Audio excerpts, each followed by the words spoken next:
I love they kept that guy in the New The Chamberlain, yeah. Mark Hamill plays the scientist. It's awesome. Dude, the voice cast is fucking stacked. We'll talk about that next week. Sneak preview. I'll leave this in the recording. Sneak preview for next week. Dark Crystal. But tonight we're talking.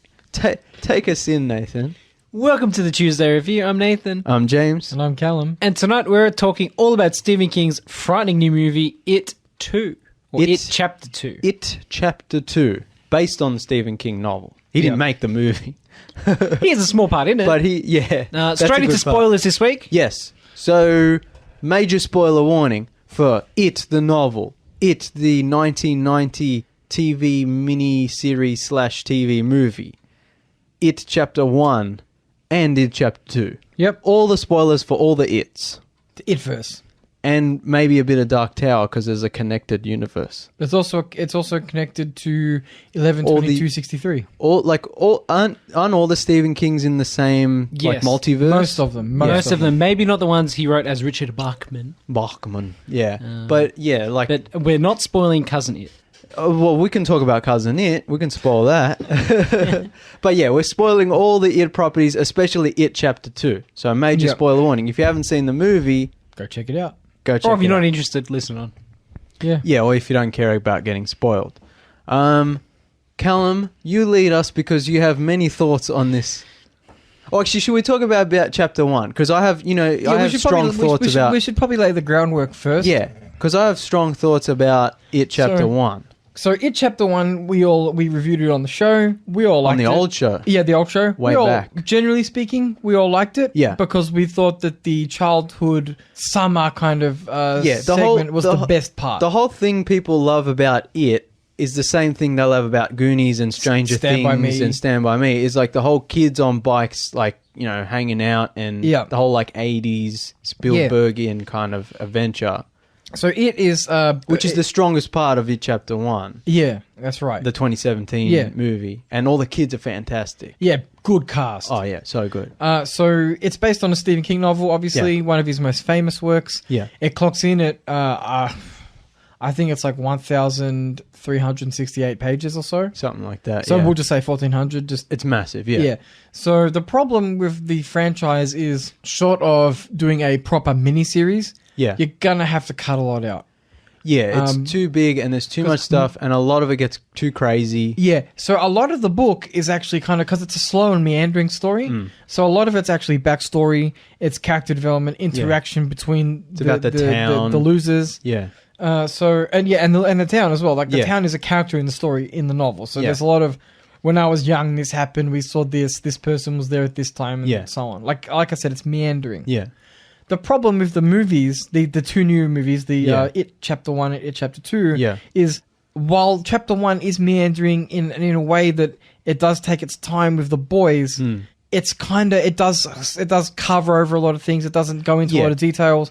And part 2 suffers from not setting that up. Yeah, it also doesn't include enough. It kind of selectively removes what I would consider to be very important parts of the story to focus on lesser important parts. Yeah, any adaptation you do is going to be missing a lot because you just can't really... Especially if it's a movie. Yeah. I think that this property...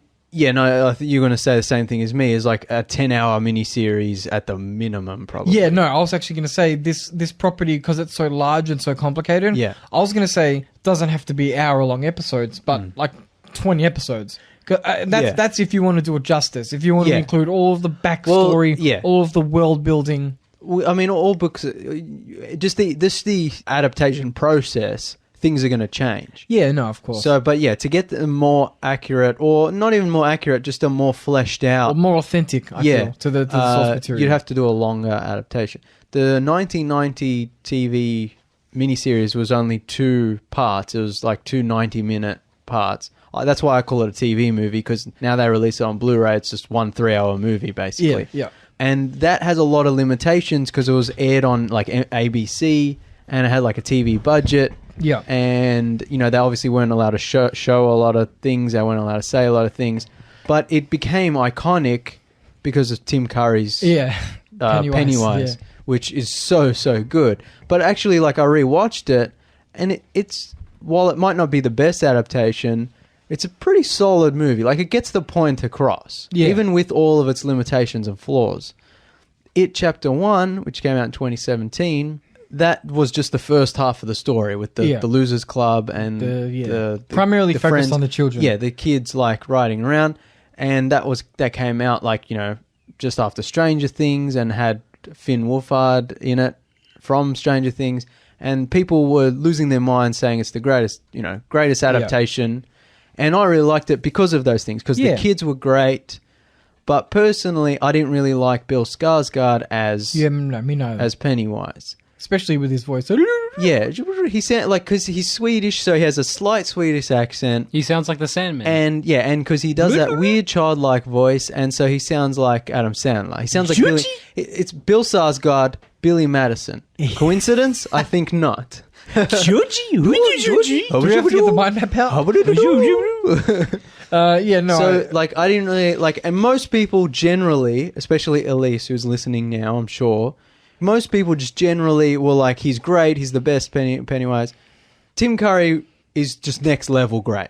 Like, the show he was in, the adaptation he was in might not be the best, but there's a reason it became an iconic portrayal. It's a reason why Pennywise became an iconic villain. If the TV show never existed, I don't think Pennywise would be as iconic as he is. Yeah, definitely not. Before this movie came out. Definitely not. I mean, that's the thing about Stephen King, is he's always been popular. Yeah. But it's not until a movie comes out that people are like, oh my God. Yeah. Like, yeah, it's like we were talking about with Game of Thrones. It's like Game of Thrones was slightly popular, the books in fantasy circles, but it wasn't until the TV show where everyone was an epic fan. I feel like everyone was an expert. Yeah, everyone became an expert, exactly. That's what happens. People are hypocrites with King. Yeah. Oh, man. People are hypocrites with King. They love his movies, they love his properties, but he's a shit writer. He's a pop writer. We talked about this before, especially me and Callum, where it's like, no one takes him, like, literary circles don't take him seriously. He's one of the greatest living authors of our time. I've said before, as far as I'm concerned, he's the greatest living writer. And I don't mean that in terms of... He's so influential, you cannot deny that. I was thinking about this to myself the other day. I'm talking about, like, cliches, right? Yeah. I'm like, there are certain things which are horror cliches only because Stephen King did them first. Yeah, exactly. I mean, if you're influential enough to completely change your genre and create cliches that are long-lasting in your own lifetime, doesn't matter what people think about you. It's like when we call things Lynchian or Hitchcockian. Yeah, exactly. Like there are things that are Kingian, but no one uses that word. No, it's But there are there's that vibe that he it's very King. He created. Yeah. But the first chapter 1, like, it was good. We all liked it. My problem was, like I said, Bill Skarsgård as Pennywise, but also like to me it wasn't scary at all. The horror scenes went so over the top and like CGI stuff and like music blaring that it just became silly. Like it almost became funny at points. And I feel like, especially with a book like it, where it's more slow and more about that sense of dread going over the town. Yeah, at least in the book, I'm nearly finished. I'm like page 800 and something. You're nearly finished. No, you're not. Yeah, there's like... still got 600 pages. There's been only really 5 or 6 horror moments in the whole book. Yeah. So that's when I say it's slow and meandering. Yeah.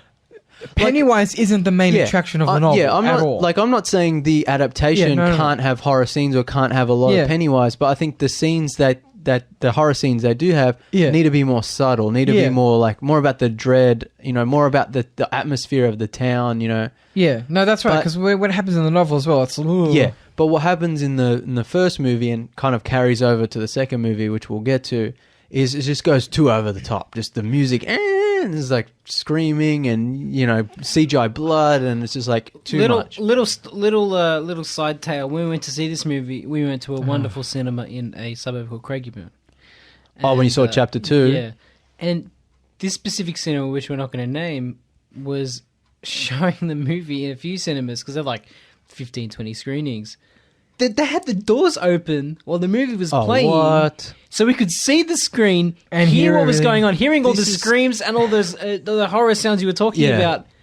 while we're waiting to get into our session. This is why we don't go to Craig about This is why I don't know Craigie. Can I do a quick anecdote as well? When we saw this, people were bringing in their literal children, like toddlers. Yeah. And the movie starts as the book starts. Yeah. With a gentleman ending his own life. And so when the gentleman takes off his clothes and enters the bathtub, a whole bunch of children are like, because you can see his bum. And Alan was like, they're gonna be shocked when it gets real dark real quick. Oh god! I was just like, why bring your children to such that's not cool. But anyway, sorry, James, continue. If you want to see a movie with your shitty kids, like, don't ruin it for everyone else. Take it to an earlier session. Kids. Yeah. Anyway, No, it just continue, James. Sorry. Wait till the movie comes out on Blu-ray on Netflix, then watch it. Don't ruin everything because you got shitty kids. But yeah, for part 1 was really good. Had a lot of strengths. I think Andy Muschietti, the director, he does a good job with the characters, the character moments, and the overall story. But with the horror moments, like just too much, too over the top, and there were things missing from the adaptation, like the kind of character. There are good character moments, but there are like things missing. Yeah. That now in the second part sort of come back to bite them because they didn't really set them up or they didn't flesh them out enough. So now It Chapter 2 comes out and kind of tells the adult side of the story. Yeah. Where now all the Losers Club have grown up. 27 years later. Yeah, they've grown up. They've moved out of Derry, the town, and they get called back by Mike, who stayed there. Yeah. Because It/Pennywise has returned.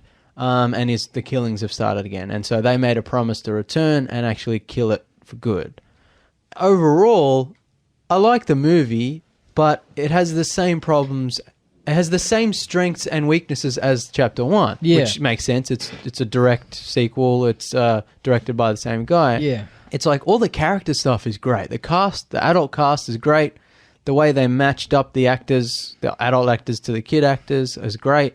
All the interactions and banter, all that stuff's great, and the character moments are good. But the horror scenes, just too much CGI nonsense. Yeah, I agree, 100%. Lots of loud music and running around and CGI blood. Not scary. No real, actual fear. Yeah, no, I agree. And it got to the point where it got really silly.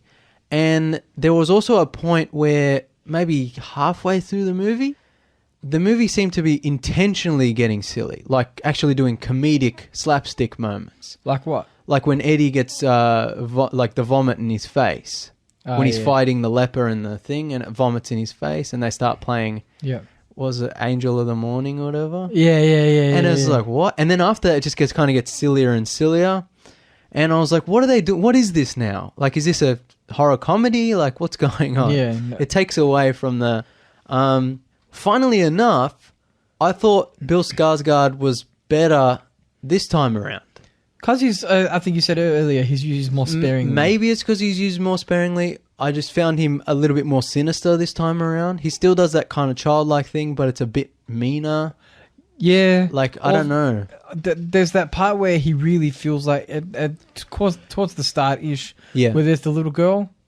Yeah. And he kind of feels like a predator at that point. I actually like that bit. But, the way he pretends, like, that's that made me feel like he was a predator. Yeah. That bit I thought was good. I liked that scene more than I did with the Georgie scene at the start of the first movie. I thought I didn't like the Georgie scene at the start movie because it just was too over the top and too... but yeah, that scene I liked. But yeah, like overall, like I liked it, but yeah, just kind of had the same problems. And at the end of the day, even though it satisfyingly ties up the story, and I'll be happy to rewatch the films in the future, back to back. Yeah. And they've been talking about releasing a supercut with them tied together, which I think will be really cool and might actually help the movie be better. But at the end of the day, like I was joking to you guys, in 27 years, I would like another adaptation. Yeah, I think you actually said it best once before when we were talking about it off air. You said, I feel like the definitive version of this hasn't been made. Yeah, I think we were actually talking about when Pet Sematary came out. Oh, yeah. And it's like Pet Sematary, the original adaptation came out in, I think, 89. And then Pet Sematary, the remake version, came out this year. So that's 30 years. Yeah. So, and I was like, both of them have strengths, both of them have weaknesses. But overall, none of them are the definitive version. Yeah. I would like another adaptation, and we joked, another 30 years. But now... It's like The Shining. I mean, they were lucky that was like the first version they made is now the definitive one. Well, that's kind of thing. There are Stephen King adaptations where it's like, that's it, you're done, don't try again. I think Shawshank is obviously the main one. Don't touch it ever again. Stand By Me, don't touch it. Green Mile, don't touch it. Carrie... They've done it again. I think, but it didn't work out. I think first Carrie's one's good. the best one. Yeah, Christine. The remake I didn't like. Yeah. I think like Christine, leave it alone. Maximum Overdrive, leave it alone. that's the best. That's the best. There's Shawshank and then there's Maximum Overdrive. That's the best. No, but like there's had some really good adaptations where it's just like Misery, leave that alone. Like it's like you got your definitive adaptation. No one in the future is going to get better. We need a new Dark Tower, though. 100%. We can do a whole episode on that. And we did. Yeah, I know, but like a whole nother episode again. But I feel like with Pet Sematary and a few other Stephen King adaptations, and with it, like I feel like in 27 years with the return of Pennywise, because the 1990 version came out, and then the 2017 Chapter 1 came out. That was 27 years. I'm like, well, 27 years from now, they can release another one, and maybe like do a better, more definitive version. Maybe a longer form.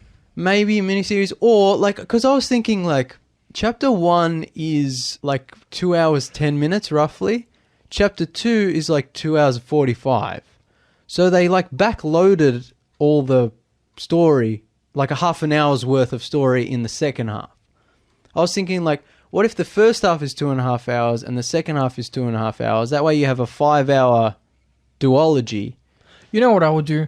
I would actually follow the book, and then I would actually have the start be when they're adults. Yeah. Well, that's what I was going to say. Literally, there's a supercut. Yeah, you can kind of mix most of it together, and then have like the majority of the adult stuff be like the last 40 minutes. That's what I was going to say. Is like the original miniseries kind of has like the book where it's like it starts with adults and then it flashes back to kids and it flashes back and it's kind of interwoven. Yeah. And then this new version, they decided to do the kids' story first and then do the adult story second and like cut it into two halves.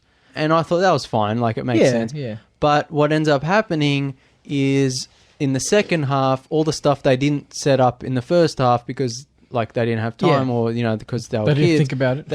It's like now that they have to kind of deal with that. Yeah. Also, in the second half, they have to do a lot more flashbacks with the kids anyway. So I was like, well, they should have just maybe from the start done the whole interwoven narrative, which is apparently what the supercut is going to do, but I don't know exactly. We'll see. But hopefully that might improve the movie. But I think the best way is probably just to do it like the book, where it's like develop the kids and the adults both at the same time and interweave the flashback narrative. The majority of the book is set from the kids' perspective. Yeah. And every now and again you'll see an update from the adults as they go about their business, either in their homes or at dairy. I think it also adds to character development because they'll think of something and then it flashes back to why they feel the way they do. Another problem, because when they first announced, Chapter 1, I thought what they were going to do is film both parts back to back and then just release them like a year apart. So that way you just film all the kids at once, film all the adults at once, and then you've got the whole story. It just cut into 2 volumes or whatever, 2 different releases. So they don't have to release a 5-hour movie. But what ended up happening is they shot all the stuff with the kids first, like they shot Chapter 1 first, and then they waited like a year, to see how it did. And then they casted all the adult actors, and then they had to bring back the kid actors to do more flashback scenes. And they ended up, because the kids, the kids got like hit puberty. It's like they grew up. It's like they had to de-age them. And some of them looked a little. Yeah, you could definitely tell. Weird. Like Ben, you could definitely tell. Like, but it kind of came back to haunt them. Yeah. I don't know. Like, you know what I mean? Like, they should have just done it all at once. Like, casted both kids and the adults, because it's one story. Yeah, that's right. Like, if the first part, it's one novel. Yeah, if the first part didn't do well, like, you shouldn't have made. Like, I don't know. Like, I know there's a business aspect to it. Yeah, financially speaking, it did fine. But it's doing really well, and the first part, I think, was always going to do well. Yeah. I know that they want to keep the money safe, but like at the end of the day, they should have just bit the bullet and just gone like, here's all the money, do both parts, and it'll release them. I agree. You know what I mean? That would have made a better. And if they were, I'm assuming they wrote part 1 and part 2 separately. Yeah, that's another problem. So if they were writing them both at the same time, I think there would have been less room for error. Yeah, so like let's kind of talk about that, how the presence of it turns Derry, the town, like it changes people. It makes them angry. Sinister. Like it's a sinister force. It brings the underlying racism and prejudice to the surface. Yeah. And like, it's like a signal booster or something. Yeah, kind of, yeah. The TV movie version kind of doesn't explore that, but it like they mention that. Acknowledges it. They acknowledge it. There's a few sequences where it's directly on show, where adults see the kids being attacked and just ignore them. And then when the adults return, they kind of remember. They're like, oh, why didn't people help us? Why didn't they want to see? Like it's mentioned. And like, what's his name? Henry, the bully. Yep. His racism towards Mike it's not subtle. Let's just say. In the It Chapter 1 2017 version and It Chapter 2, which came out this year, the kind of underlying sort of bubbling up tension that it creates is hinted at here and there, but never really explored. Henry's hatred towards Mike is just kind of a general bully hatred. Yeah. There's one scene where Henry's carving his name into Ben and some people drive past and they ignore him. That's about it. Now, there's also the hate crime at the start of the second movie with the gay couple. They never explore that after that again. Yeah. I feel like the book delves more into that, and they should have done that in both parts. Yeah, they should have set that up first in the first part, and then in the second part being like, here's why all that was happening. And now we're adults and we realize why that was all happening. Now, in terms of the representation of Mike's torment in the book, so this is actually one of the big problems I have with part 1 and part 2. Yeah. Because in the source material of the book, one of the big events, not only in just Mike's or his father's life, but in the whole town of Derry, is there is a club that is, and this is World War II, just after World War II. Yeah. There is a club for blacks only. Yeah. Because what happens is the black men who enlisted in the army, who are in the main army base, are not legally able to go drinking at the white. Well, technically they can, but it's not allowed. You can't go drinking at the white pubs or clubs or whatever. Segregation was still a thing. Yeah. So they make their own place. They call it the Black Spot. Yeah. And it's like a really happening place because they find in the black barracks there's a bunch of people who can play various instruments. Yeah. So they make an impromptu jazz band. It gets really popular. Yeah. Right. So a bunch of white people hippies start coming down. A bunch of the young people from the town come down. They drink their cheap booze. They dance. Blah blah blah. And the powers that be find out about it. Yeah. And essentially, and this is the around the time when it kind of surfaces. This would have been post-World War I, sorry. No, World War II makes sense. Because it comes back for the book when they're children. Ah, true. No, but isn't just its presence underneath the town enough? So essentially every 27 years, Pennywise comes. Yeah. And essentially he kills kids until there's a crescendo of violence. Yeah. And then at that crescendo of violence, he hibernates for 27 years. Yeah. At least in the book. Yeah. So I'm assuming it's post-World War I because the book takes place in the mid-50s. Yeah. So anyway, essentially what happens is some good old boys set a fire in the Black Spot. Yeah. They apparently didn't mean to kill a whole bunch of people. But what happens is when everyone's trying to rush out, the doors get jammed. Yeah. And a whole bunch of people die in an inferno. Mm. And Mike's father can see like a giant bird with pompon, like orange, like feathers or whatever, fly off. Yeah. Now that's a motif in the book is the bird because a whole bunch of people can have seen the bird. So that's kind of the inference that the bird is like one of Pennywise's natural forms. Yeah. Anyway, the problem I have is this is one of the key moments in Derry's history as a town. Yeah. And it's a key moment in Mike's story. Yeah. And his father's story. Yeah. And it also kind of relates to the racism aspect that Henry has in in the book. Yeah. Because he flat out says the N-word in the book. Yeah. Like, it's nasty. They're very, in the new version, they're very carefully trying not to go in that direction. Yeah. But I feel like for the, for the effect the novel has, you have to go in that direction. Stephen King is not shy about, it's an accurate representation of what a Southern kind of good old boy would feel. Yeah, but also the whole point of it is that he brings that out of people. Yeah, no, that's right. And that's part of the horror that's right. of He's just the a story. racist, but it's made worse because X, Y, and Z. Whereas in the new movies, they're like, we don't want to cause any trouble. The issue is they remove all of this world building from the book, from the movie, movies, but they still have the nightmare of Mike's with all the people trapped behind the fire. Because they retconned it so that in this version, Mike's parents died in a fire, and so he's afraid of fire. That's so weak, though. I hate it so much. So, let's go back to one of my problems with It Chapter 1, is in the book, Mike is the kind of research nerd. He likes discovering things about the town. He collects books, and he reads a lot, and he collects old photos, and he researches about the town. And then when they defeat it the first time and then everyone leaves and he stays in the town, he stays behind, he becomes the head librarian. As he does. He collects all the information and pretty much keeps a tab on things, keeps an eye on... He's like the Babs. Yeah, he keeps From Batman, the Oracle. Keeps an eye on, its potential resurgence. Yeah. And just researches how where it came from, what possible ways they fight it, how it's influenced through history, especially in Derry. Yep. In Chapter 1, the adaptation of the movie, they give all that stuff to Ben instead of Mike. So Mike does pretty much nothing in the first movie. And they give all that kind of research stuff to Ben. Then in the second movie, they give it all back to Mike to make it how it is in the book. So Mike's still the head librarian, he's still doing all the research, and Ben's just gone off to grow up to be really good looking.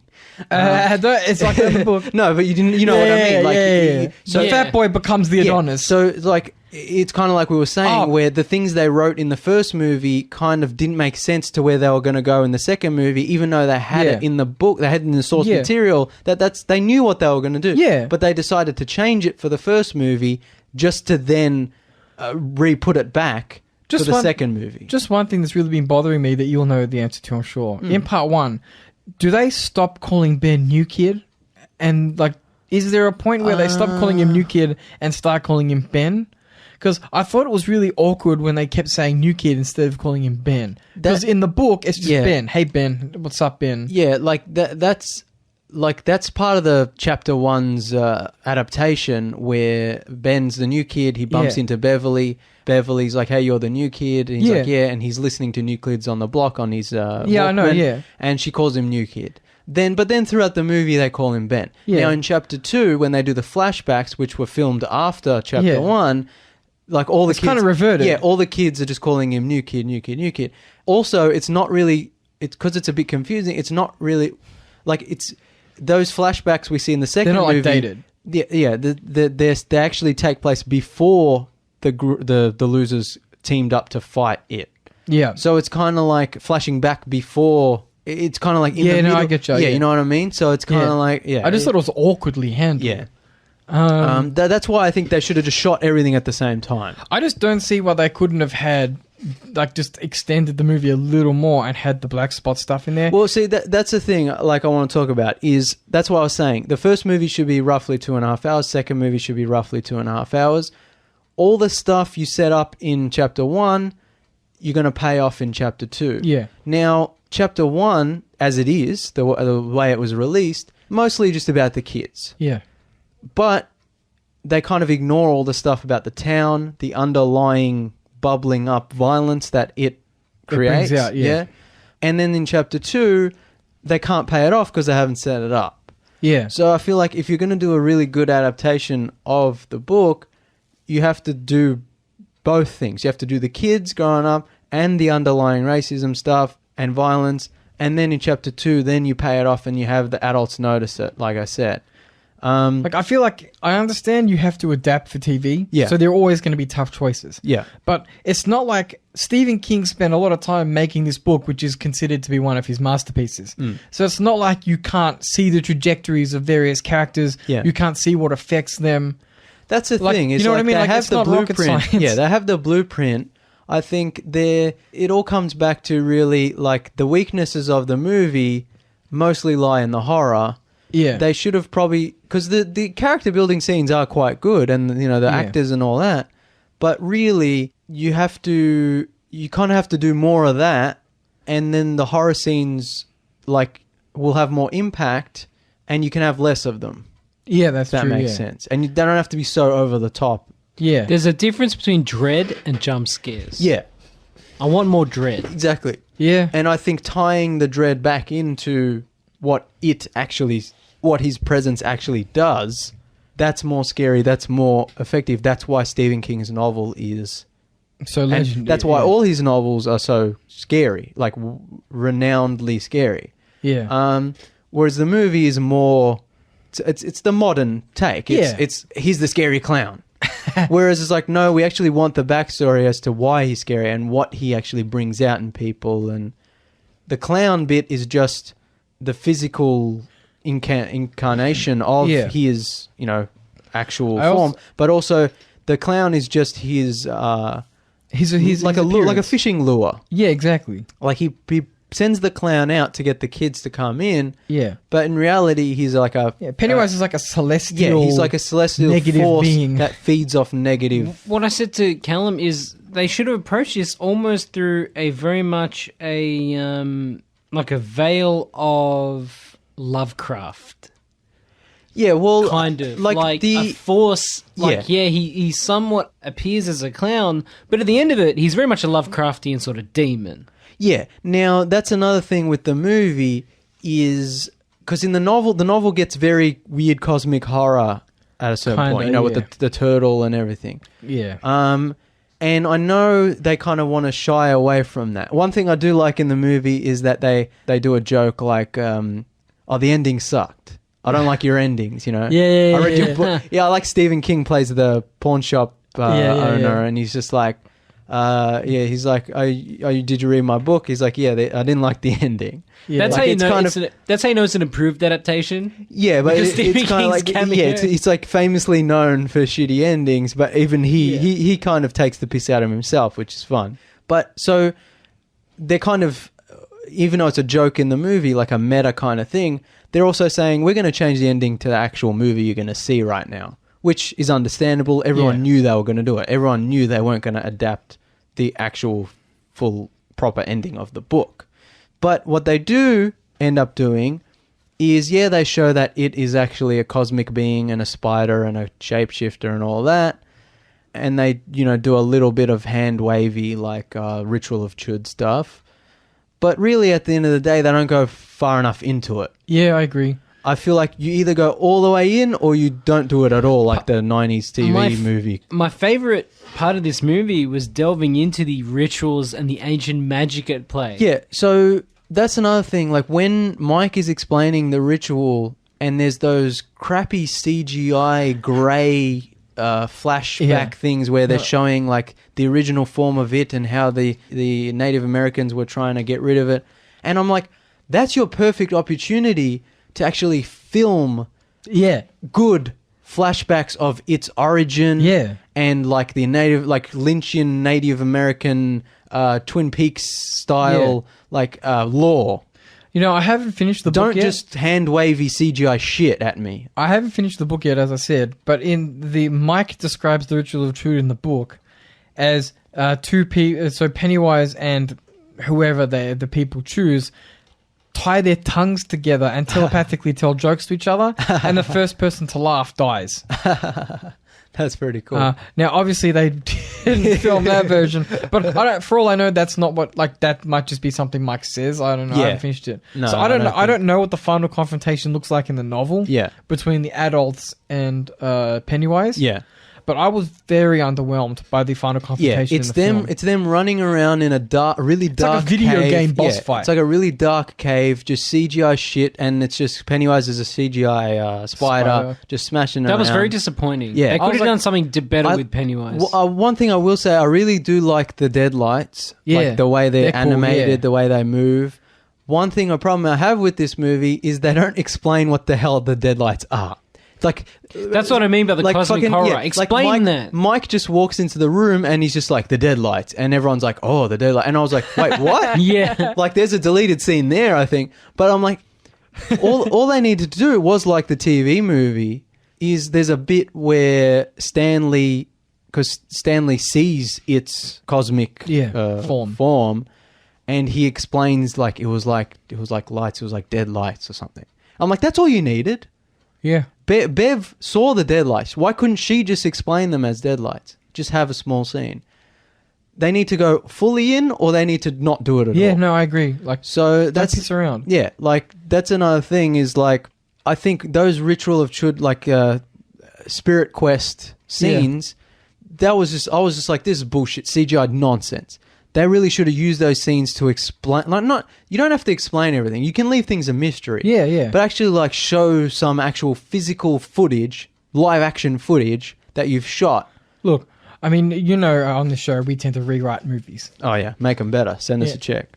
But if I was in charge of having the final confrontation and I had such a stacked cast for both the children and the adults, I would have done some like some kind of otherworldly confrontation in which both the child actors and the adults come team out up at the same time. That would be cool, actually. They team up in like some other dark realm to fight Pennywise in his true form. Yeah. Like a spiritual battle, not a physical battle. Yeah, like a dreamscape. Like the strength of the adult with the innocence and imagination of the children. Yeah. You know what I mean? Like the children make the magical objects or whatever and hand them to the adults. The power of the children like flows through the adult version of themselves and gives them the power to defeat Pennywise in his true form and whatever. But so I think it should have been that, because that way you get all of the cast at once on screen. Cool. Yeah. Yeah, and you can also tap into that kind of... It's not so much about what happens in the physical world. Yeah. It's about the power of imagination and the spirit. That's another reason why the book is so hard to adapt, is because at the end of the day, it's like, it's not about fighting an evil clown. No. It's about fighting some sort of cosmic creature, like light energy being. Yeah, exactly. Who's like from another dimension. Yeah. The movie kind of hints at that, but at the end of the day, it's just like the way they defeat it is to bully him until he feels small and turns into a little weird baby. So how does he die in the original? Baby. How does he die in the original? Oh, in the 1990 version.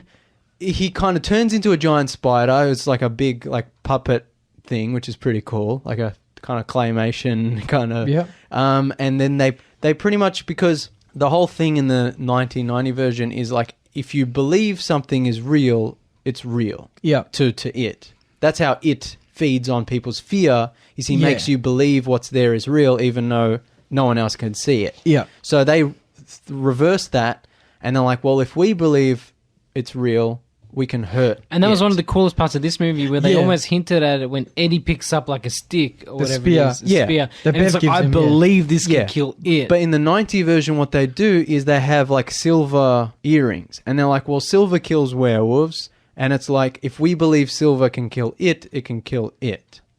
And so they use that to defeat it the first time when they're kids. Yeah. And then years later, when they're adults and they come back, they get the silver again, and they're like, it worked the first time, it'll work this time.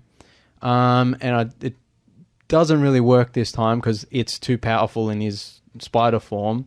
And then Eddie sacrifices himself much in the same way as the new movie, which gives the group enough chance to... Basically, they just beat the living shit out of the spider. Okay, yeah. It's not a great ending. No, yeah. Like the ending of the 90 version isn't great. Yeah. But it gets the point across. In the new version, chapter 2, I like how they use that thing of like, well, if we belittle him, like if we're not scared of him, he'll go away. Yeah. But it's kind of a weird, like he turns into a weird baby with little hands, and then he melts into the floor. And then the deadlights just disappear. Yeah. And I was like, wait, they defeated his physical form, and then his deadlight form just, I guess, gives up. Yeah. I would have leaned into the spiritual aspect they of should it. have, like, not spiritual, but you know what I mean, like that kind of otherly nature. There's one bit I like when Bev goes to the old lady's home, her old house, and the old lady's there, and she kind of sees a vision of what looks like a young Pennywise, or a man who's turning into Pennywise. Yeah. And I know it's a vision; it doesn't really mean anything, but I was like, I want to see more of that kind of, like, you don't have to actually show Pennywise's beginnings, but maybe just hint at a few things. And the ritual is the best. The spirit quest is the best way to do that. One of the things I like, and I'm sure this happens in the book, but one of the things I like about the 90 version is that Ben has this old book of old photographs from, like, the town's history, and he's going through it, and there's like a photo from, like, the late 1800s of a carnival that comes to Derry, and they see Pennywise in the background, and they're like, oh, what the hell, like, Pennywise must have come, 100 some years ago, 100 years ago, and that's how he got that form. And then, Pennywise comes out of the photo and talks shit at him.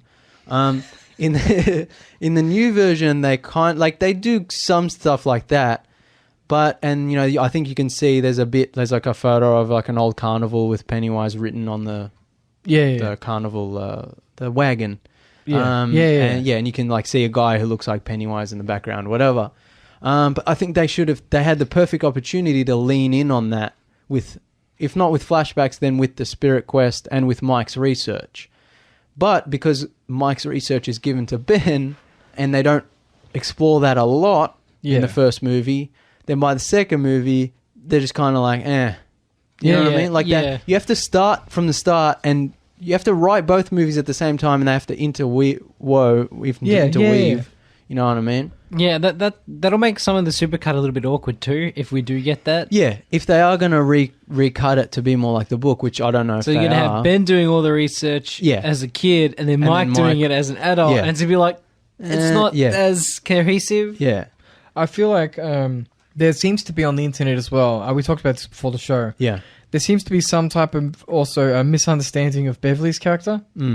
Because I got into a debate about whether or not Beverly gets raped in the new film. Yeah.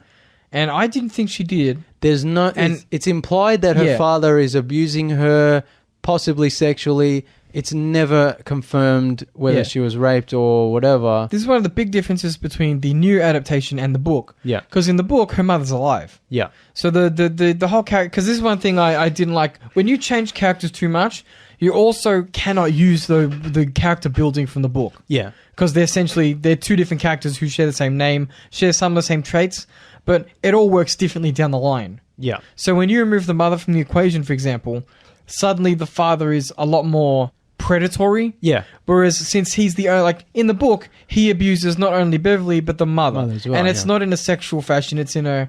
Beverly, physical, why do you make me hit you? Why can't you just leave the milk, put the milk in the fridge like a good girl kind of mentality? Yeah. He's just physically abusive generally. But when you remove the mother, it takes on a different tone. Look, the movie, both the 90 version and the new versions, they're definitely implying that he abuses her. Like, they definitely show him abusing her physically. Yeah. They also heavily imply that he abuses her sexually. However, it's an implication. Yeah. There's no physical... No, that's right. It's not shown. Yeah, there's or no talked film. About. Yeah.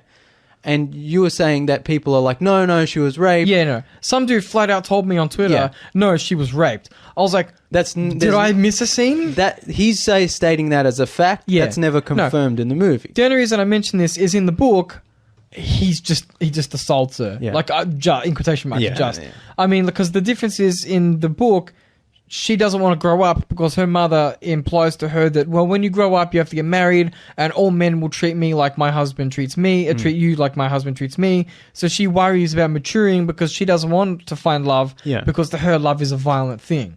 So that's what the blood comes out the drain because psychologically she's not ready to mature. Yeah. Now, the movie handles it a bit differently. It's taken on a sexual course. Yeah.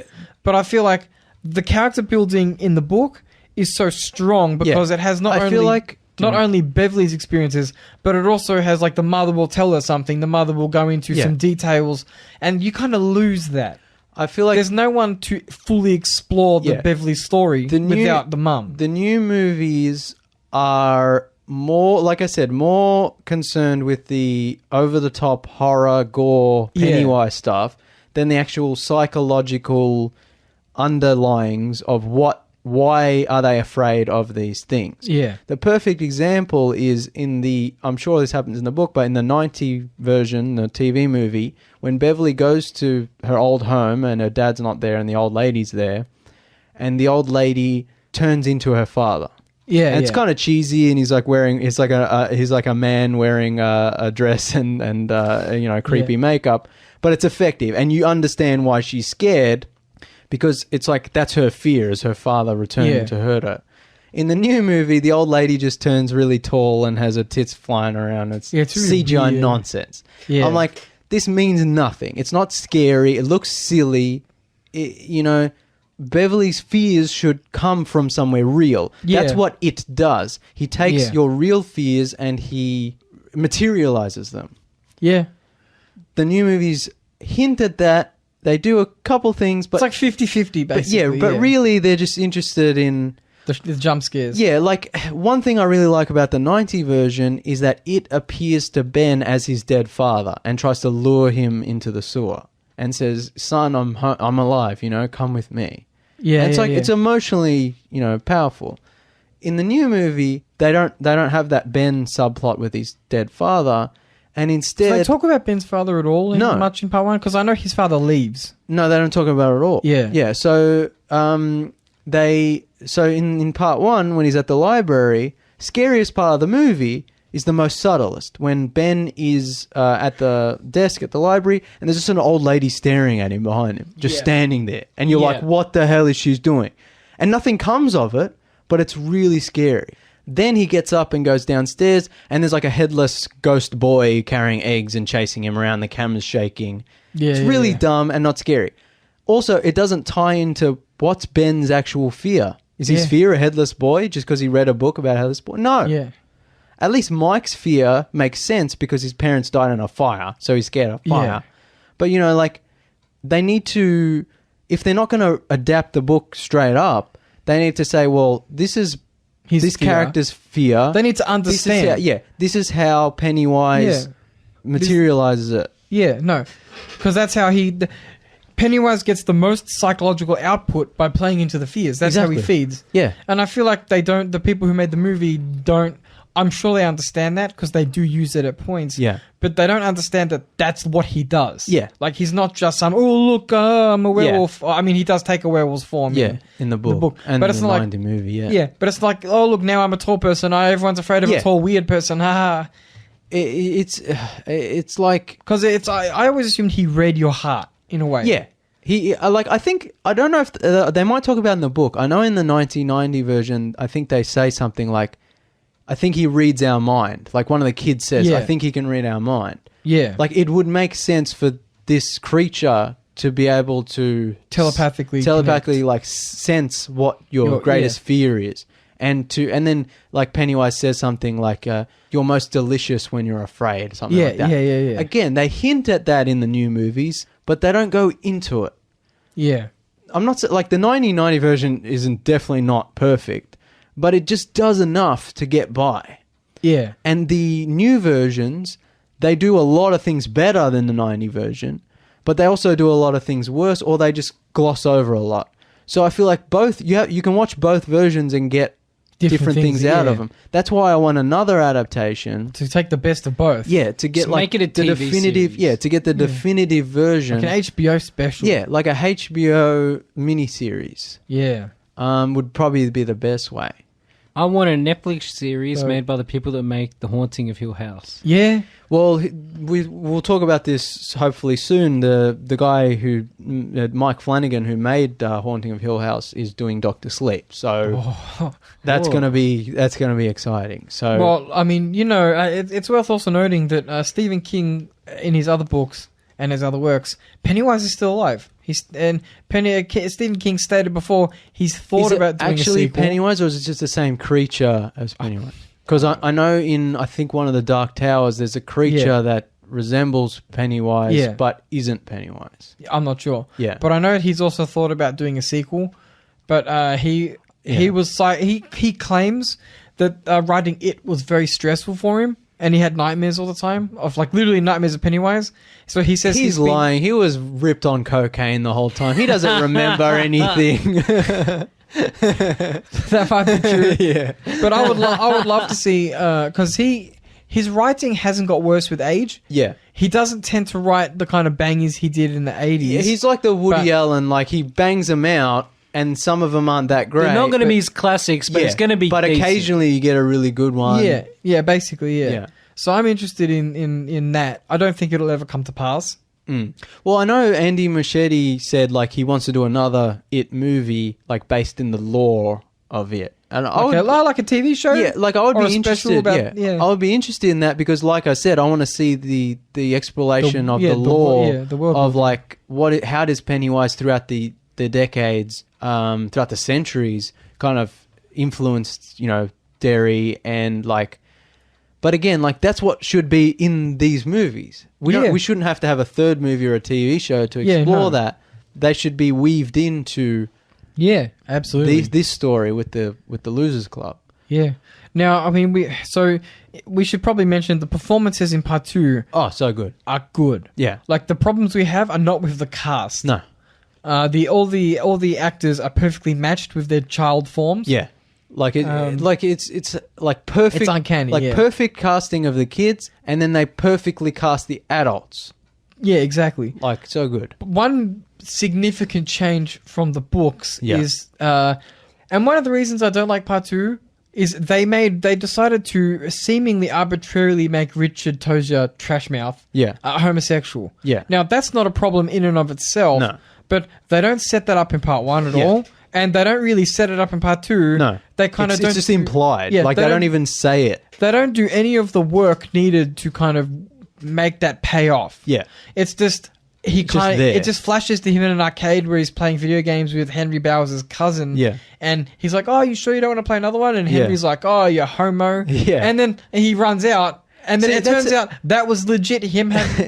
And then he ends... I should say... And also Pennywise is yelling at him when he's an adult, like, you have a dirty secret. And I'm like, what? What's his dirty secret? Is he closeted? Like, is that it? Yeah. That's a big deal to some people. But I mean, like, they don't explore that in the movie. They just say it and they move on. Also, it's 2019. Why would that be his dirty secret? This is why, if you set this up in the first chapter and then you play it out throughout the second chapter... The movie could be about the fact that Derry is so... Like, there's a hate crime at the start of chapter 2 that could have set up Richie's fear of being attacked for being gay. But they don't it's like lightly implied that he's gay and then that's it. They never mention it again. Now, the problem... So, they kind of use his grief of... So, Eddie dies at the end. Right, spoiler alert. He gets stabbed, basically. He gets impaled with the spider claw. Yeah. So anyway, Richie takes this harder than the rest. He's crying, and he has a tough time getting over it. Yeah. In the book, the reason he has such a tough time getting over it is because he and Eddie used to hang out before there was Losers Club. Yeah. They were good friends before. They were strong friends until they all left Derry. Yeah. So he had a closer connection to Eddie than the others did. So he was... even though they're a group of best friends, like he and Eddie were best friends. They predate that, So, but in the movie, they're like, oh no, he's grieving over Eddie because he had a long-going secret sexual attraction to Eddie. Yeah, but again, that's like lightly implied and not really explored. And it has him etching into the wood. Yeah, and I was like, R and E. Yeah, I was like, huh? What does that mean?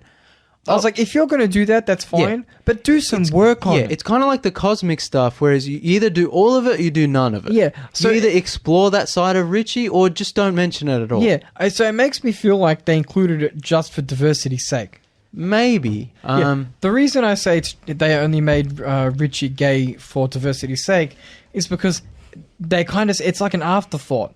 Right, they're like, oh, by the way, he's gay as well. We forgot to mention in part 1 and most of the way through part 2, he's also gay. Again, if you're going to do that, make that tie into his fears, and make that how it brings that fear to the surface, and the hate crime at the beginning of the movies, like almost setting that up. Yeah, it's a perfect way to introduce that about Richie's character. And having the black spot incident more important to chapter 1 would have informed that hate crime at the start of chapter 2. Yeah, and it can also have Pennywise bubbling underneath the surface. They should have had more of that. Like, the town should just be generally more hateful and like just more dangerous all the time. Yeah, like more like just bubbling violence underneath. Yeah, like all the time. And Mike should be the one to point this out, and there should be scenes like discussing it and exploring realization of it. Yeah. And again, the 90 version doesn't do a great job, but they do kind of, as adults, realize it. They're like, there's something wrong with this town, and it's because of it. Yeah. The new version, they're just like, yeah. Like, we have to kill it, and there's a ritual and some flashbacks of the kids and lots of scary stuff and CGI. It's like, no, you have to explore what makes it it. Yeah, I would have handled the story very differently. Yeah. I would have had less Pennywise in the second half. Like, and I know he's in it sparingly. Yeah. But it would have, like I said, it would have been more about getting in touch with the adults, getting in touch with their inner child. Yeah. Kind of coming to terms with the events of the original, and then also, reconciling that in the climax. Actually, that's something I liked about the 90 version was when they grow up and they forget everything, and then they come back to Derry and they're kind of slowly remembering things. Yeah. The new version, again, hints at that. Yeah. But really, it doesn't deal with that shock of, like, I remember, there's one bit I really like in the 90 version where Bill, like, he's like, oh my God, I forgot Georgie. He's like, I forgot Georgie died. And he's like crying. Oh, wow. They should have done that in the new movie. Oh, yeah. They don't mention Georgie almost. Like reopening of old wounds. In It Chapter 2, they don't mention Georgie at all until there's that scene in the fake basement. Yeah, that hallucination scene where he's like arguing, which is a good scene, but I'm like, that should have been... That's something I didn't pick up on watching the movie. You know, when they're at the Chinese restaurant and everyone's leaving and says, screw this, we're out, and Mike says to Bill, I have to show you something, this will make you want to stay and fight it. I thought he was going to remind him of Georgie. And Bill was going to start crying. Like, oh my God, I forgot Georgie. And that brings out the rage. He's like, I want to kill it. I want to get revenge for the last time. He ends up like drugging him and doing that crappy spirit quest with the CGI nonsense. Because that would have been a great moment when he's like, I have no stake in this fight. Why do I want to fight it? I'm leaving. And then he remembers Georgie. And then he's like, all right, I'm in. Yeah. That would have been incredible. But they don't also do that. gives more time for... the actor. James McAvoy. Yeah, also can, get McAvoy to get his chops out. Like they all deliver good performances, but McAvoy's a master. Like split levels of McAvoy. Yeah, like his brother actually died. Yeah. Like he goes full method. Yeah, he killed his little brother just to get a good performance. He's not Shia LaBeouf. Like, I think I like the character moments, but they don't develop them enough. Mm. Like I said, one of the problems I have is this film is close to... It's 2.5 hours. I think it's 2:40, 2:45. It's close to 3 hours. Yeah.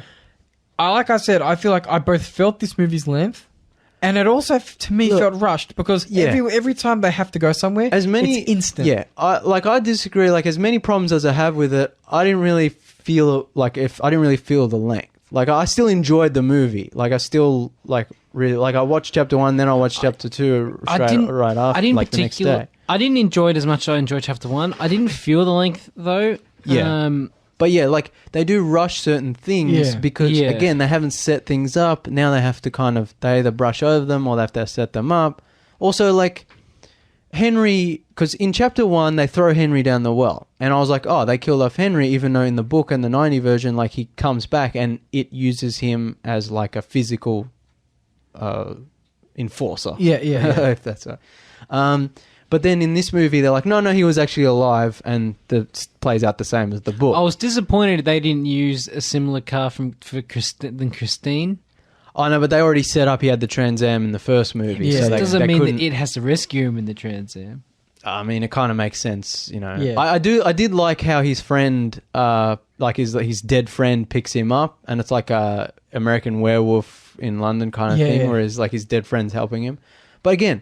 They either should go all the way into it or not at all. I feel like they could have cut Henry out, because at the end of the day, he doesn't really have... Yeah, and they could have had all that screen time could be world building. Exactly. Yeah.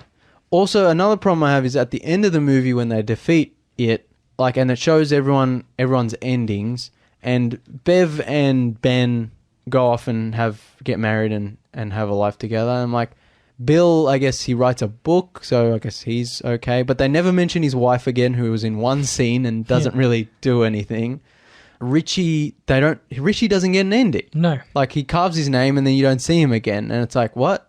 So, huh? Yeah. Like, really, if they were going to explore his sexuality, his ending should be he should be able to come out publicly or something. I know that stand up. I know that's ham. Yeah, I know that's ham-fist. Maybe because he always stand up. And he says he's gay during his stand up. You know what? His whole routine is his trash mouth. Yeah, like he's like not an insult comic, but he's like well, in the book he's a shock jock radio like DJ. Kind of he does racist jokes. He does like shocking material. He gets people riled up. He's the Louis C.K. of the Stephen King universe in a way. Sort of, yeah. In chapter 2, the movie, they don't really explore that. No, that's right. It would be much more interesting if maybe he had a lot of homophobic jokes. Yeah. And, like in real life, the media went after him for it. But he's like, surprise, I'm gay. Yeah, but really he's actually closeted and it's like his own personal insecurities. Yeah. They could have explored that, and that could have given like a satisfying ending to his arc. Yeah, I agree with that. You either do it all or you don't do it. You either do it everything or you don't do it all. Yeah, exactly. Why are you wasting time? I know this is ham-fisted and kind of not well thought out, but it's better thought out than what they ended up doing in the movie. Yeah, no. Which is slightly implying that he might be gay and then just never talking about it again. Yeah, it seems like I said, it's an afterthought. Yeah. They don't satisfyingly... Like, I think we talked about this before we went on air, I think, where... In the book and the 90 version, you see, there's a couple scenes of Beverly's new husband who abuses her. Yeah. And when she gets the call from Mike, she finally stands up to him and says, like, you're never going to hurt me again. And then she leaves for Derry. Yeah. And there's a great moment in the 1990 movie where she hugs Ben and she said, "Why did I marry a man just like my father who hurt me?" Yeah. It's a great moment. In the they new don't really movie, mention it. Yeah, in the new movie, in chapter 2, there's one scene where she leaves her abusive partner. Then they never mention it again. She never says she was like. I think she says she was married, but that's it. Now in the book, I'm sure they absolutely toned this down for the new film. But in the book, he's quite violent. Yeah, it's not just the whole kind of get back here, Beverly. Yeah. And I know he's violent in the film. Yeah. But way more violent in the book.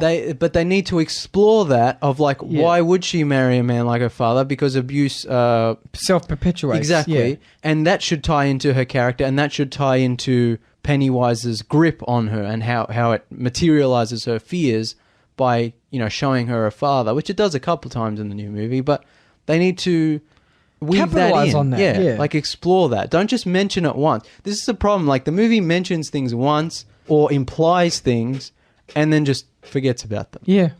Or doesn't want to deal with them. Like you can cut out, like this movie's, like I said, like 2 hours 45, something like that. You can cut out large chunks of all the CGI nonsense and running around and yelling and refocus that time on the characters and the world building and what it does to people and how it's affected the losers over the years. But again, like they should have done part 1 and part 2 at the same time. Yeah, no, I agree. Because a lot of these problems probably come from the disjointed. Yeah, I also feel like if they did them at the same time, we also could have got more convincing scenes of the kids and the adults together. We don't see that at all. Yeah. But I think if they did it at the same time, they wouldn't have to de-age either. Yeah, like the de-aging, it's not really bad, but it's noticeable. But it's kind of silly that it was I just wish we had at least even one scene where you could see the whole cast at once on screen. Yeah, even if it was just like not a vision, but even if it was just like a filmmaking technique, like just showing that they were all together in spirit. Yeah, we didn't get any of that. Yeah.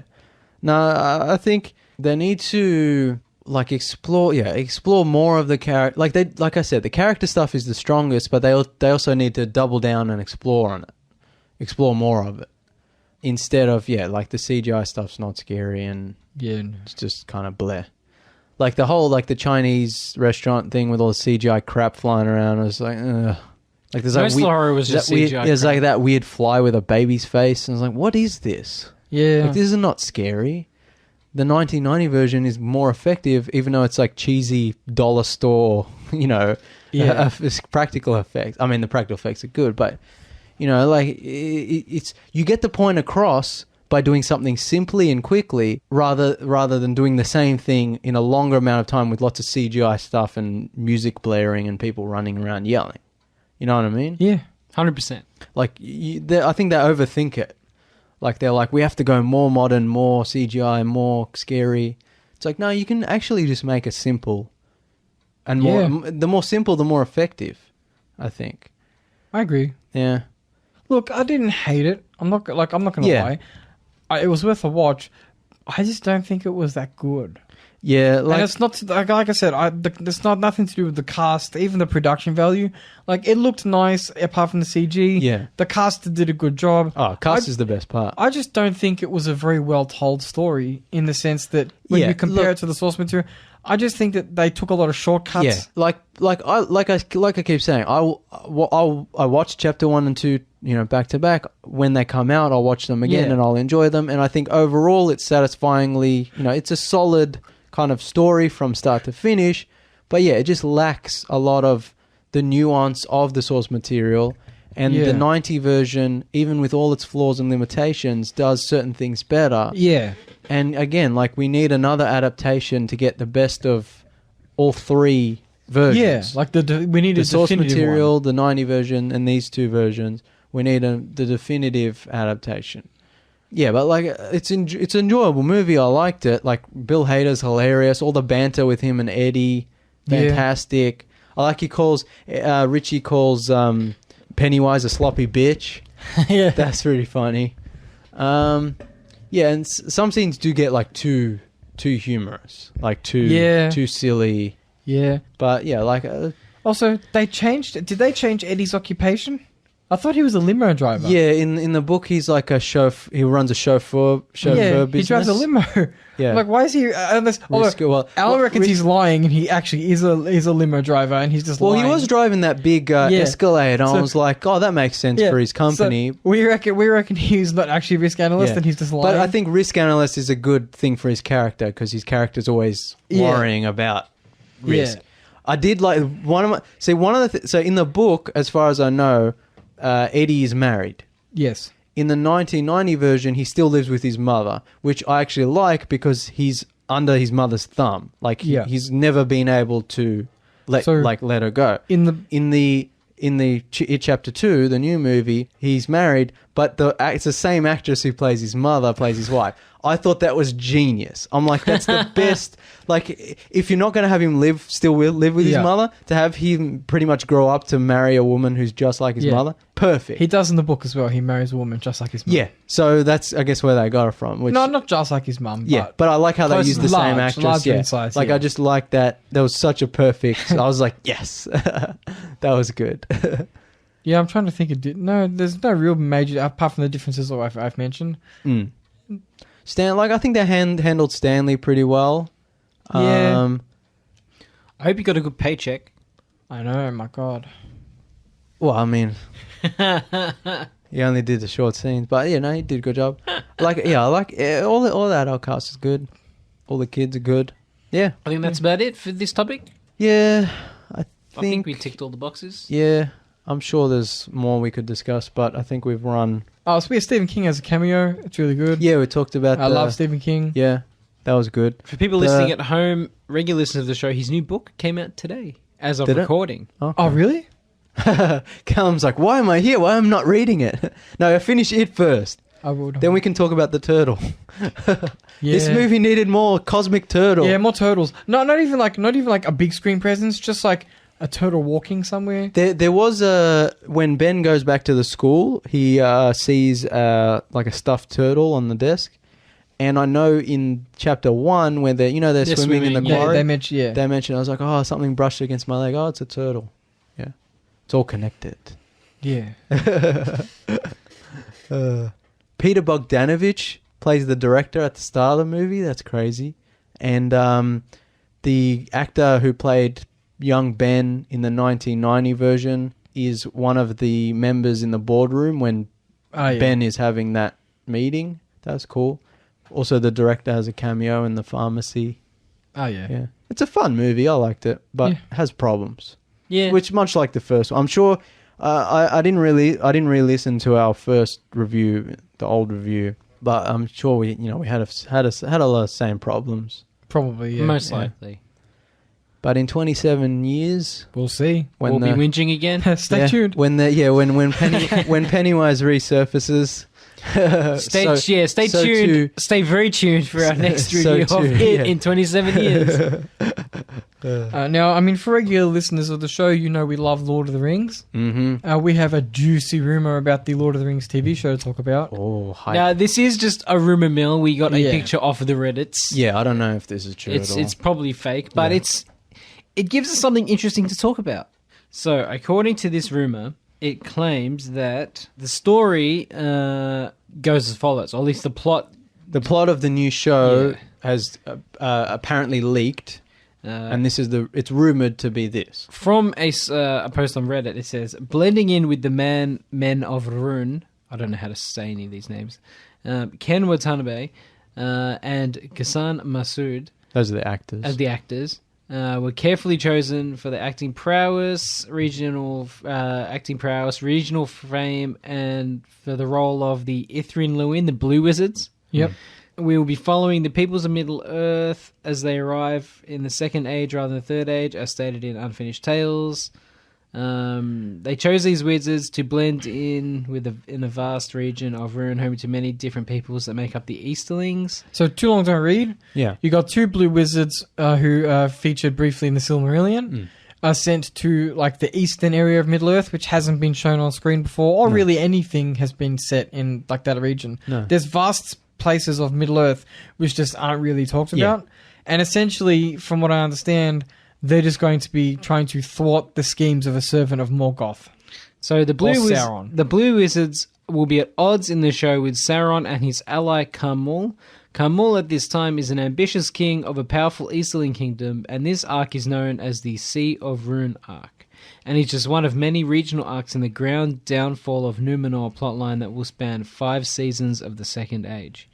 So we don't get a lot, but we get that it's taking place in... We knew it was taking place during the Second Age, which is thousands of years. Yeah. So it could take place at any point, really. In the second half of the Second Age, Sauron creates the rings and gives them to the elves, the men, and the dwarves, and ends up corrupting them. With his ring. The ring wraiths are created, and then there's the war for the ring, which you see at the start of the first movie, where Isildur cuts off the one ring from Sauron's hands, pretty much destroying his physical form. Corporeal form. And sort of leading to the events of the movie. Yeah, because he gets shot by an arrow and then he loses the ring and blah, blah, blah. Yeah, and then the ring eventually gets to Gollum and then eventually gets to Bilbo. Now, the show was apparently set during the Second Age, but as we discussed on the show before, it doesn't really tie into the movie at all. One, just because legally. Two, because you can't really recast. Because Elrond would be alive at this point. Isildur we see in the movie. So, there are certain things you can't... Is Galadriel in Lord of the Rings? Yeah. What do you mean? I thought they couldn't use Silmarillion characters. Kate Blanchett. Oh, am I thinking... Yeah, that's her, right? Who's the lady who takes the strand of the hair? I think it's That's her. Kate Blanchett. Yeah, I think so. Yeah. But they can't use Silmarillion characters, but they have to use characters if she's in the book. Well, yeah. So she would be alive at that point. But obviously, hopefully they don't recast these actors. Yeah, Kate Blanchett. Yeah, right. So, we were a bit worried. It's good that it's set thousands of years before the movies, because that way they can they don't have to connect up. They can do whatever they want. But also, because these characters live for thousands of years and you don't want them to be recasted, it's kind of hopefully they don't do anything weird there. But this news about the Blue Wizards, who are just briefly mentioned in the Silmarillion, and the fact that they're in the Eastern sort of Asia analog of the Lord of the Rings universe, means that they can probably tell a much different story. Yeah. That's kind of further away from the movies. They can play with it. And if it's about them and defeating Sauron's ally, like I guess it's going to be before the rings. Yeah. Like so it'll be in the first half of the Second Age instead of the last half of the Second Age. Which is really good. Which is good because they can make new characters. They can have their own plot. They don't have to worry about treading on anyone's toes. Yeah. Which is, we like, because we were just talking about definitive adaptations of Stephen King, and like the Lord of the Rings movies is the definitive version. Yeah. So if you change anything or if you contradict anything, you're going to have a lot of angry neckbeards. A lot. My God. But also, we also don't want to retread of the same stuff we've already seen. So it's good that they can kind of It's going to be really interesting to see how they explore the Blue Wizards. Because not a lot's, unless I'm wrong, not a lot's known about them. Also, so I wonder how they're going to approach the character building of these characters. Yeah. Like, because you've also, like, people know Gandalf from the movies, but they don't know that there are other wizards. And the wizards are kind of like Callum, you said to me, they're like demigods. Yeah, like they live for thousands and thousands of years. Yeah. Oh, no, they're not called the Valar. What are they? They're angels. Yeah, that's the one. Yeah. So they're like angels who serve the gods, who are the Valar. Yeah. Yeah, the Valar are the gods. Followers of the Valar, yeah. Well, Eru is the god. Yeah. And then you have you got the one true god. Yeah. You have the demigods, which are the Valar, and then you have the demigods angels, which are the Istari.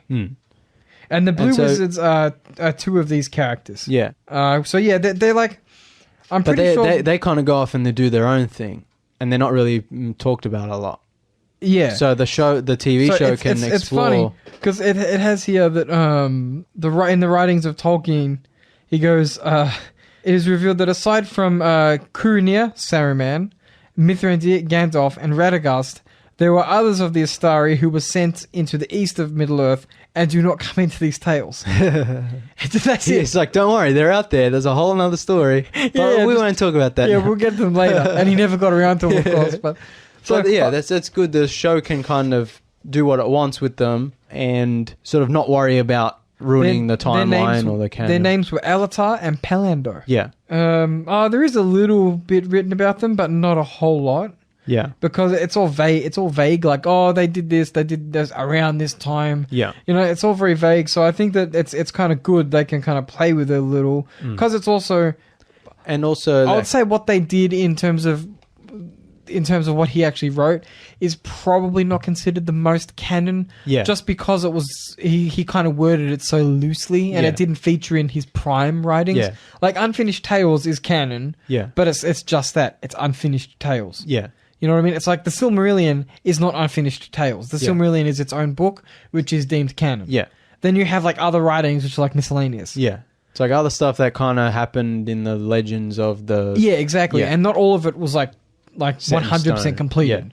So I think that's what they're going to draw from, bits and pieces of Unfinished Tales and kind of mix them. That's good, because they have the freedom to work with it. Yeah, and they're exploring a different place geographically which that we haven't seen before, which is interesting, and that they can play around with and be like, well, we're not really seeing... They're not also retreading... Yeah, exactly. That's what I'm saying. It's like, we're not seeing Gondor again. Yeah. Like, it's like, here's another place that doesn't really tie into... Yeah, I can't wait for CG elephants. Yeah. As much as Return of the King is so great, but the CG, some of it hasn't aged. Preferable to using real elephants. Yeah. Yeah. Yeah. Well, especially when they're like much bigger than real elephants. But yeah, there's so many good practical effects that the few CG effects doesn't really matter. But yeah, no, it'll be interesting because, if it's before the rings and before the ring wraiths, so like we don't have to worry about them. Sauron exists, but in his physical form. That's exciting because he looked like an elf, basically. Yeah, but like we see at the start of the first movie, we see him, he's like really, really tall. He's wearing all the armor and you don't really see what he looks like. I'm pretty sure he's handsome. But yeah, it's like, are they going to see what he actually looks like, or are they going to... Oh, look, knowing Hollywood, it would just be like a wraith-like... Yeah, like I feel like it would be better off... Maybe not. It would be better off just having him be mysterious, kind of, not really seen, like you never really see him. Especially like, because they might do a thing like, what was his ally's name? Morgoth. Morgoth, yeah. So Morgoth is the god, he's like the Valar of evil, basically. No, but what did it say in that description of the show? Carmul. Khamul. So maybe that guy will be the main bad guy, and Sauron will be like in the background. Yeah, it's like doing his stuff.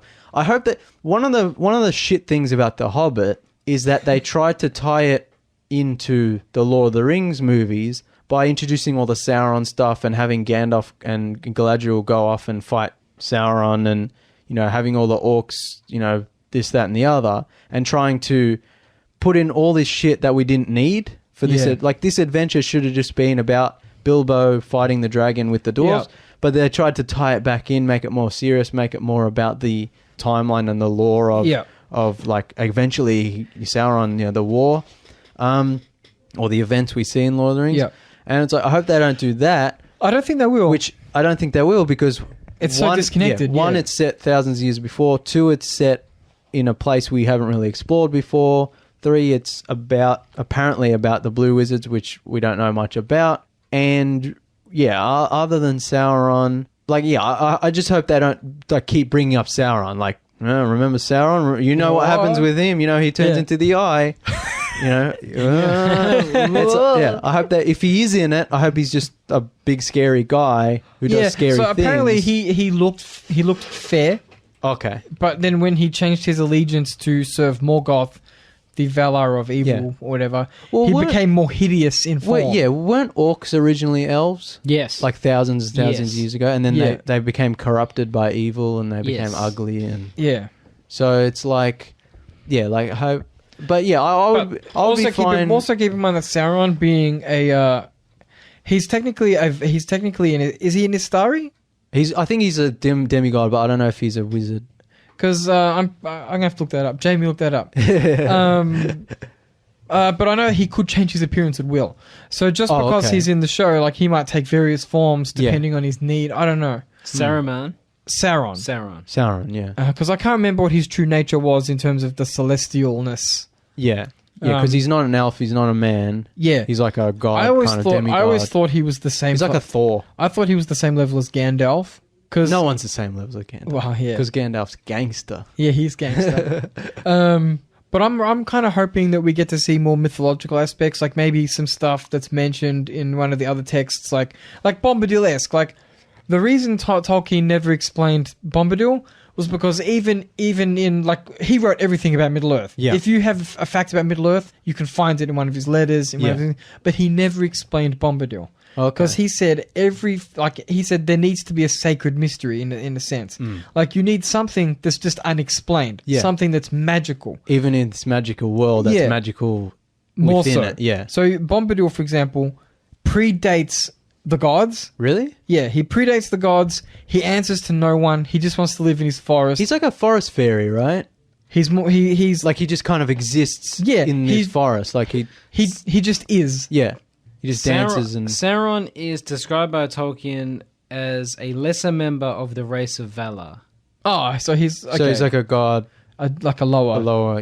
He's higher than Gandalf, but not like the others. He's like Thor. He's like a shitty god.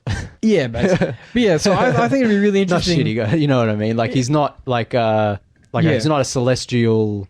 Well, he is. He is, but you know what I mean. Yeah. Yeah, so, like, I think, like, including more stuff like Bombadil, where it's like, there is no easy answers. Yeah. It's not explained because he's not supposed to be. It depends who the main characters are. Yeah. Like, Will Poulter has been cast in the show, which is awesome. Yeah. But other than that, like, because you're saying Ken Watanabe and the other guy, but have they been officially announced? Or is that just, that's just part of the rumors? Yeah. So, but I'd like a couple of blue wizards. Yeah, like other blue wizards, because that would be interesting. But I'm assuming they're the protagonists. Like, but also it might just be interesting to have like normal, because fantasy has always been like, you have your lowly, lesser powered characters who have to go up against the big more magical. It's like the knight who fights the dragon, the hobbit who wins the war. Yeah. So it wouldn't be out of the realm of like. But I also want, like, when I say I want fantasy, I mean, like, fantasy. Like, I'd love to see some Asian version of Ents. Like full practical, like tree boys walking around. Cherry blossom. Yeah, ants. how cool would that be? Like practical tree boys wandering around complaining about stuff. Oh man, fucking what's his name? Treebeard's my favorite character. Yeah, I fucking love Treebeard. He's so cool. But like, see, that's what makes Lord of the Rings so great. It's like you got all kinds of crazy shit. Yeah, and like honestly, as much as we talk about it, like this is just barely scratching the surface. Like there's so much stuff that Tolkien created. That's just backstory. Yeah. That we're hoping the show will go into. Like he did it to a neurotic level. Yeah. So like he came up with everything. So yeah, I'm really... Did the man have nothing better to do? He's just super smart. Oh yeah, well, but he was doing that, but he was also translating Beowulf. He was also teaching at university. It's like you said, hanging out with C.S. Lewis. It's like you said, Callum. It's like he said, "I'm going to do this once." Yeah. So he didn't fuck around. He's like, "I'm going to get." He was like, "I've done the children's story, The Hobbit. Yeah. I'm going to do serious fantasy one time. That's it." It was going to be the greatest thing ever. And then he didn't have to make any more books. Yeah. No. He was like, "I'm bored. I'm going to do some brilliant." But yeah, so I mean, we always joke off Lord of the Rings on this show, but this is a good leak. If true, I'm really optimistic. Yeah, I mean, I don't know if it's true at all. Probably not. Probably not. I think, like I said about The Hobbit, how I don't hope they try to tie it back into things. One of the problems with The Hobbit is I think they finally got the Silmarillion rights, so they could just, like, I think Peter Jackson just flipped to a point and he's like, I want to use this character and just try to shoehorn it into The Hobbit.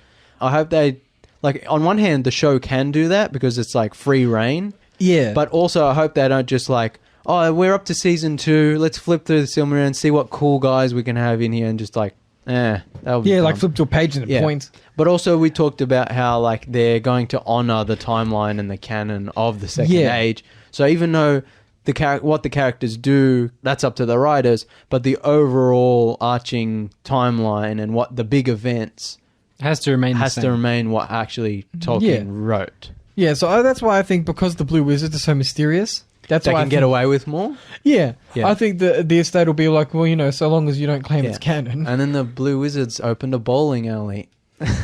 Nothing I've heard displeases me. It's like Tolkien didn't write anything. He didn't write enough about them, so we can make it up. Yeah.